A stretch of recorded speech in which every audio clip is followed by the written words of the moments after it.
Blog post 149. Date December 2nd. Followers 78,873. He's not here. I know I'm early, but I expected the same of him, and I don't know how long I should wait. Perhaps I should message him again? He didn't reply to the last one, but the phone indicated it had been received and read.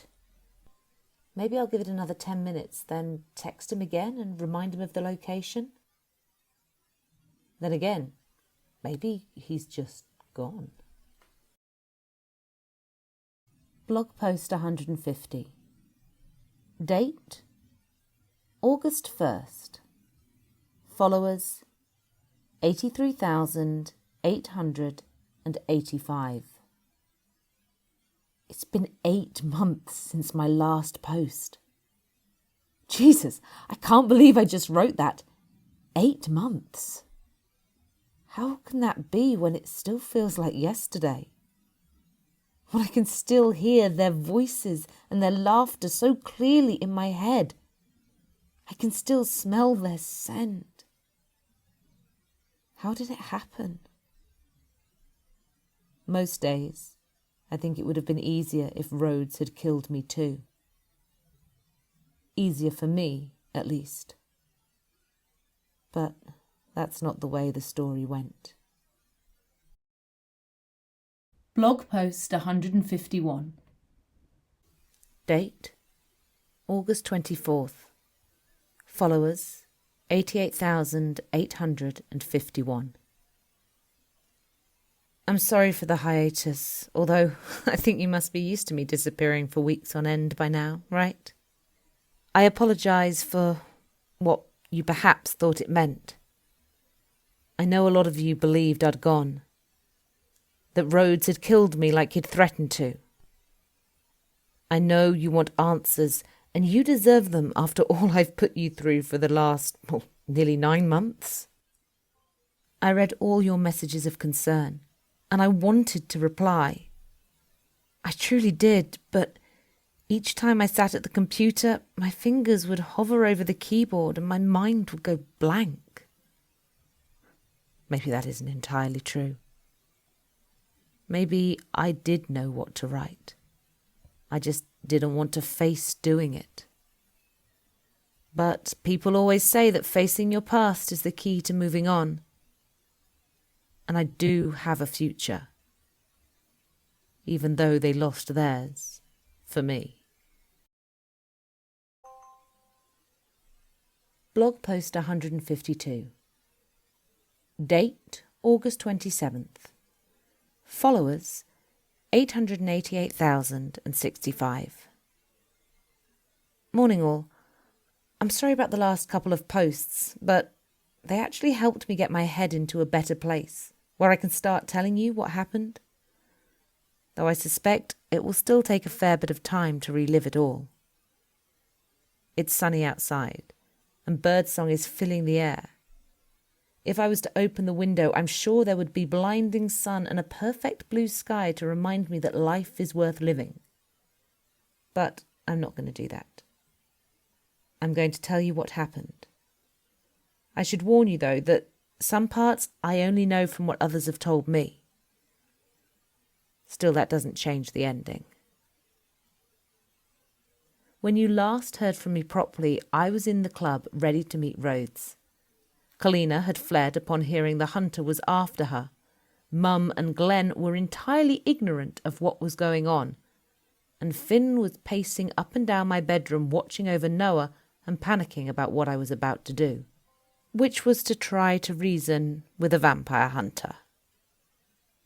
I'd arranged the meeting for 9, but by 9:15 there was still no sign of him. The place was filling up at this point, and student drinking had become in earnest.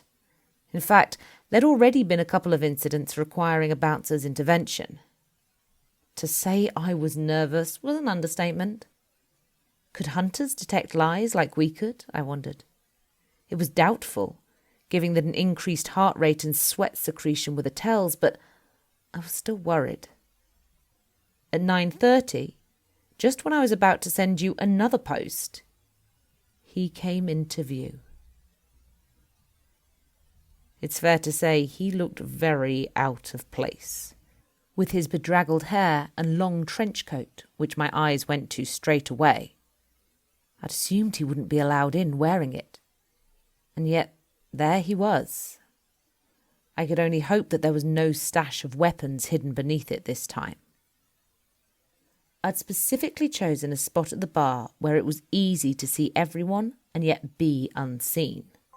Unfortunately, the chair next to me had been taken by a guy about Glenn's age who was busy doing shots with his friends.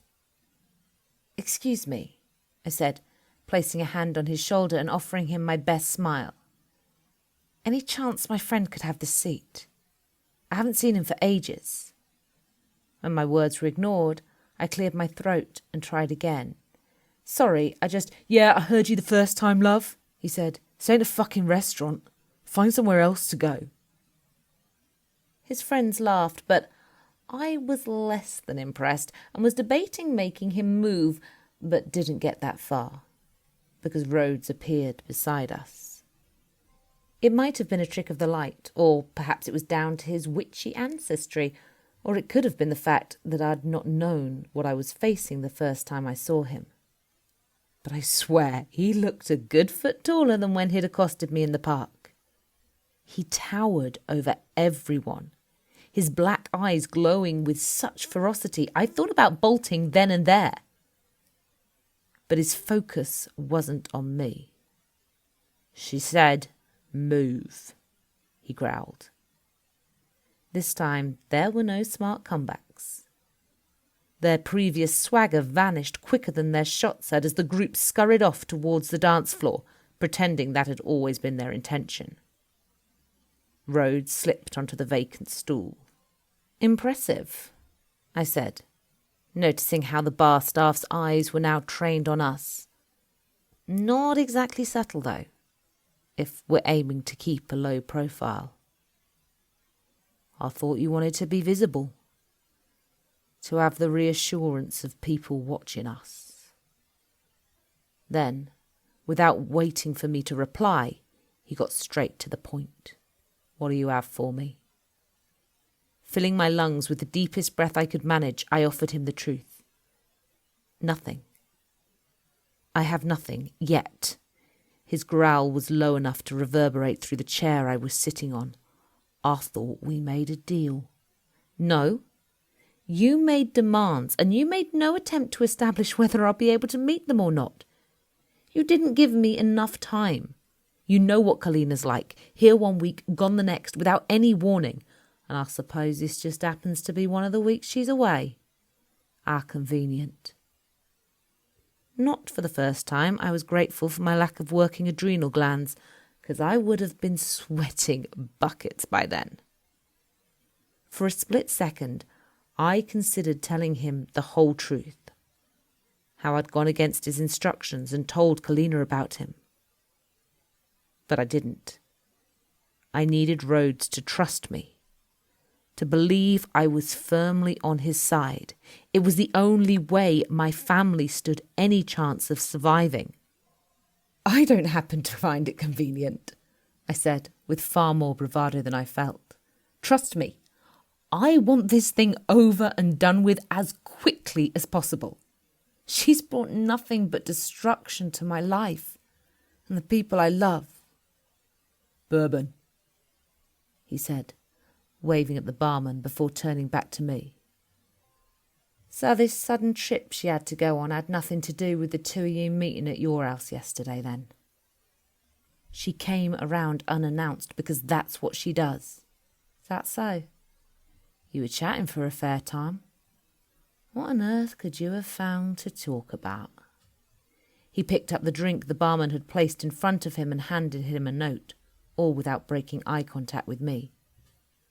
It's impossible to tell if he was fishing or actually knew something, but then again, if he'd been able to hear us, he would have known she was going on the run and we wouldn't even be having this conversation. "Men," I said. "Men?" "Yes. Well, a man, Finn. It can be difficult to maintain a relationship when you're like we are. She was giving me some personal advice. Rhodes snorted into his drink. You must be desperate for help. So, if you've got nothing, why did you want to meet me? But before I could reply, the screaming started. Blog post 153. Date, September 1st. Followers, 89,435. It's been a bad week. I should have fed by now, but I can't bear the thought of leaving the house.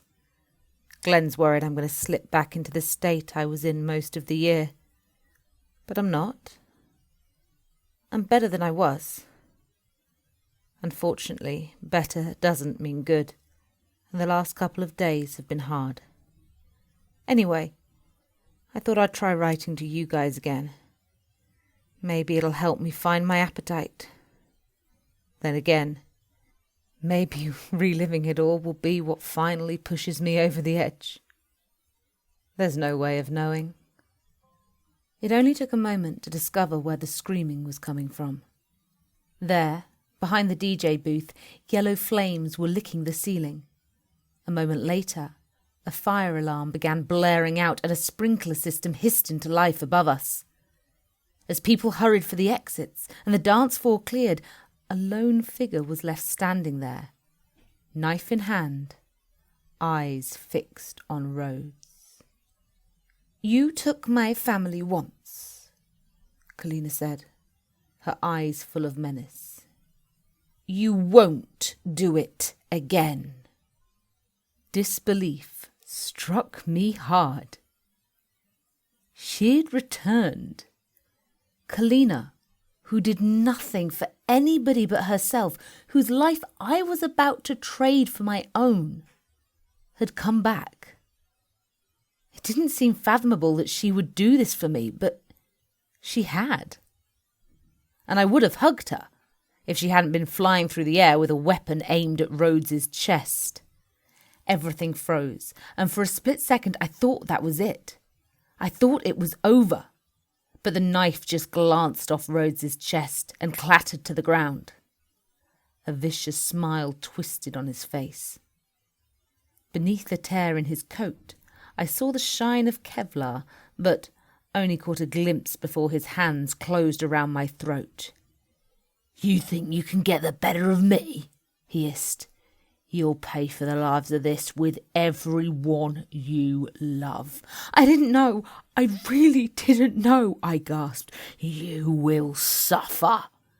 As I stared into his eyes, I thought of the letters that I'd written and how Finn would have to hand them out now. I remembered I'd chosen not to write him one, not because he already knew everything, as I'd said, but because I couldn't bear to put the words down on paper. I couldn't say goodbye. I hadn't had the chance the first time we'd been separated, and I'd been too much of a coward this time, but God, in that moment, how I wish I had. Suddenly, Rhodes's body rocketed and his grip loosened on my neck. Kalina had struck him from behind with a stool, not hard enough to take him down, but it enabled me to wriggle free. Get out of here, Rin, she yelled, holding the stool above his head. This is between me and him. Now go! Now! She brought the stool down again, but he was prepared to block the blow this time and caught it, wrenching it from her grasp. As she stumbled towards him, he struck out with her foot, hitting her square in the stomach and sending her sprawling to the ground. Kalina! I cried out. Rhodes glanced in my direction, and that was all she needed to be straight back on her feet. In the blink of an eye, she'd grabbed hold of him and flung him over the bar and into the bottles of spirits. Go! She screamed. Not thinking twice, I turned towards the door only to see people still battling to get out. Some were shrieking in panic, too drunk to realise the danger they were in. They were laughing as water sprayed down and soaked them. Using my super strength, I pushed my way through. The second I burst onto the street, I grabbed my phone from my pocket and hit dial. Finn picked up on the first ring. Rin? Get them out of there! I shouted to ensure he could hear me above all the chaos. "Rin, what's happening? What's going on?" "Kalina's here. She's fighting Rhodes, but he's too strong. I need you to get hold of the others and go. You understand? I need you all as far away from here as possible." "But you—" "Finn, please, just promise me. I need you to—" One of the fleeing clubbers barged into me and my phone fell out of my hand. I grabbed it before it hit the ground, but my thumb had caught the disconnect button. For a millisecond, I considered redialing just to hear him assured me he understood, but I didn't. He'd heard me. He knew. I was the one who didn't have a clue what the hell to do next. In that moment, a dozen different possible futures flashed in front of my eyes, all with me on the run and Glenn packing up his life again and again, because that was the way it would be if Rhodes survived. He would hunt us to the ends of the earth, and I realised then exactly what I had to do if I wanted any other outcome. Breathless and with fear that gripped every fibre of my body, I turned around and plunged back into the tide of people that were tumbling out onto the street. I didn't make any effort to conceal my speed or strength this time. All that mattered was getting in there before it was too late. Kalina was battling Rhodes, blocking every punch and kick he threw at her, but unable to fight back. All she was doing was delaying the inevitable. A blow from his right fist got through and connected with the side of her head, sending her crashing to the ground. I was standing at the far edge of the dance floor, keeping my distance while trying to work out what to do. For a moment, Kalina's eyes met mine, and I saw the fear and pain and love all there within her gaze. She hadn't lied. We were the closest thing she had to family, and I wasn't going to give up on her. "Tell me what to do," I said.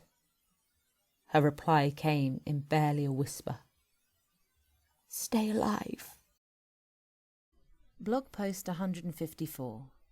Date September 1st. Followers 89,446. Sorry, I needed to take a break. You might think that after my run-in with Christopher, I would have worked on my fighting skills. Practiced hard to ensure I'd be able to defend myself and my family should the need ever arise again.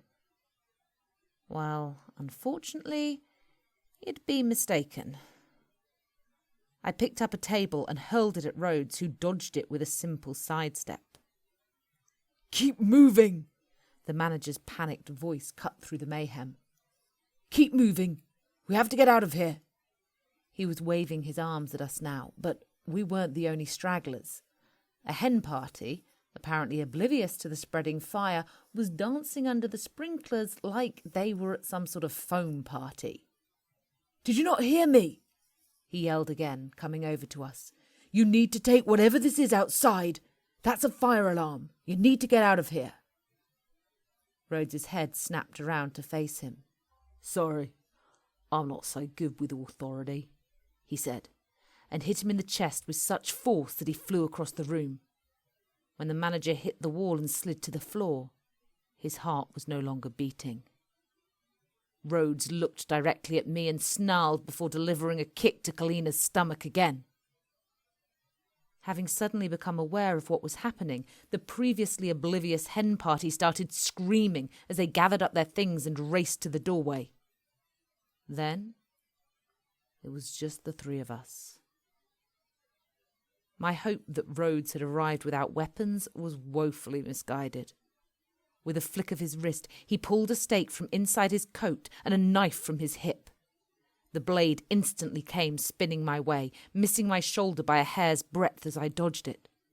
When I looked back, he'd pulled Kalina up by her hair, exposing her chest, ready to plunge the stake into it. "I am very disappointed," he said, still focused on me. "There was me thinking you might be different. But I should have known. Your kind are all monsters." Kalina's scrabbling hand had found the neck of a broken bottle, which she slammed into the top of his thigh. But Rhodes made no sound to indicate the pain he must have felt, though his grip loosened just enough for her to tear herself free. Her fist immediately flew through the air and caught him square in the temple, finally forcing him to back up a step. "This ends tonight, Rhodes," she said, circling to place herself between him and me. "Tonight, you'll pay for what you did to my family. You remember my mother, don't you? You pinned her to the wall with a metal spike and made her watch as you killed the rest of her family." The image stirred in the darkest regions of my mind. I'd watched my father die. I knew what it was like to feel helpless when someone you loved needed you the most. But there wasn't time to dwell on it. Kalina and Rhodes were back in full flow fighting again. But for every decent blow Kalina was getting in, Rhodes was landing 3 or 4. She was constantly on the defence. I knew I had nothing to offer at close range, so I continued to hurl whatever I could in the hope that I could distract him. "Rin, listen to me."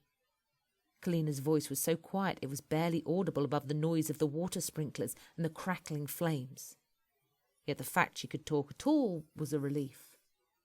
Her eyes remained fixed on Rhodes the entire time, not once breaking his gaze. "What do you need?" I said, in the same low volume she used, and trusting that she wouldn't have risked it if there was any chance that Rhodes could hear. "I need you to go behind the bar." Her reply came straight back. "See if there's a trapdoor to the cellar." The bar was on the other side of these 2 fighting figures. It was going to be a challenge to get there without Rhodes seeing me, but a crazy plan formed in my mind. "Got it," I told her. "Don't make it obvious," she hissed. Despite her warning, my plan was less than subtle, but I hoped that it would get me where I needed to be. I ran directly at them. "Rhodes!" I yelled as I launched myself at him. Breaking off from Kalina and with no weapon in his hands, his only defence was to redirect me, which he did with a strength that was terrifying. Had I not been expecting it, I dread to think what could have happened. With both his hands on my chest, he flung me aside with so much power my feet barely clipped the top of the bar before I crashed into the mirror behind the already broken optics. Ignoring the cuts and pains, I scrambled forward. "Yep, there's a hatch here," I whispered. "Have you opened it?" I was mildly annoyed that Kalina didn't congratulate me for my ingenuity, but I could tell she was smiling. I reached over, undid the bolt, and pulled it up. "It's open now." "Okay. Be ready." "For what?" There was no answer, just an almighty scream from Kalina, followed by a tangle of writhing limbs rolling over the bar and crashing to the ground just in front of the opening. "Now!" she shouted as she pushed Rhodes towards it. There was no chance to second-guess what she wanted me to do. I lunged forward, grabbed Rhodes by his greasy hair and pulled him back. As expected, he attempted to twist around and grab me, but lost his footing as Kalina struck him again. And just like that, he disappeared down into the darkness. Instinctively, I slammed the trapdoor shut and pushed the bolt back across. "Quick! The bar!" Kalina ordered. We leapt back over the other side, and she threw herself against it. "Push!" she yelled, no longer worried about keeping her voice low. "We need to tip it over the hatch." For a moment, I thought she was joking. I mean, this was a full-length bar we're talking about. Heavy wood and metal and fixed to the floor. But with her shoulders pressed against it, it started to budge, and I realised just how serious she was. Once, when Glenn was about 16, he'd challenged me to pick up an old tractor that had been left to rust on the farm. And I did it. It was damn hard, but I managed. This felt worse than that. I joined Kalina, and together, exerting every single ounce of strength we possessed, it began to give a little. Just a little at first, but with one final effort, the entire thing ripped free and toppled over, burying the trapdoor beneath it. In that moment, I thought that was it. Flames were closing in, spitting and sizzling as the water hit them, but refusing to be tamed as the tables and stools caught alight and smoke thickened in the air. I really thought we'd won. Oh, how wrong I was.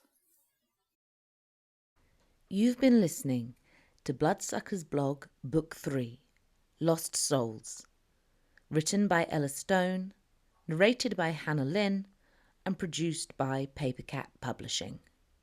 To make sure you don't miss any episodes, don't forget to hit that subscribe button.